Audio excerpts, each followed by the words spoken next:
So I wanted to talk about the spending plan overall. So you certainly made some commitments in terms of getting operational spending in line with the Canadian average, seeing as historically Alberta spent upwards of $1,300 more per capita on social services, excuse me, like education, healthcare.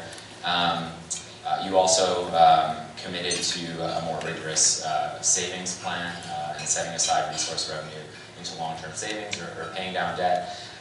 My question is if these ambitions and commitments that were laid out in your budget plan are going to be codified via legislation or formulated into a firmer set of commitments. Certainly you'll understand that Albertans have heard some of these promises before, and there are some cynical folks in the audience that might think or doubt the government's ability to stick to this plan.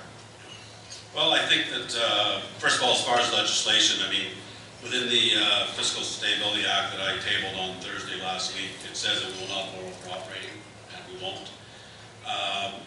Again, I think for the first time ever, we've actually brought in a 10-year financial plan. And I think it's important that Albertans can see how we're going to deal with the crisis we're in right now for the first 3 years.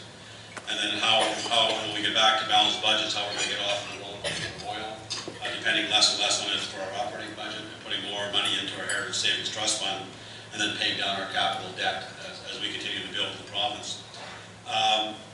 I think the key is first of all, we have to get our government spending in line.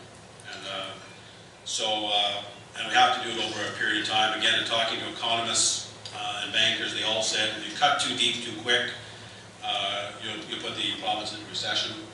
If you raise revenue too quick, you can do the same thing. So they all agreed. Of course, they always have the caveat that we're not running for office. You are, but they all agreed that this is something we had to do over a 3-year period or 4-year period.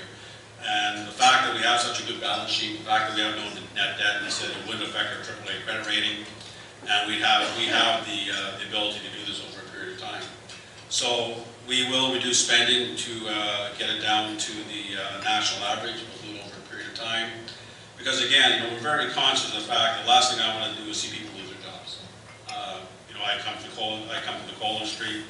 I've seen lots of layoffs. I've seen lots of ups and downs in the commodity market, just as oil is. And there's nothing more devastating than somebody having to go home and tell their family they don't have a job. So we're going to be very measured and very thoughtful as we move through this process, and making sure that we're looking at efficiencies first. We'll look at attrition, and we'll do everything we can to look at a results-based budgeting model that gets our spending down. But again, I want to make sure we keep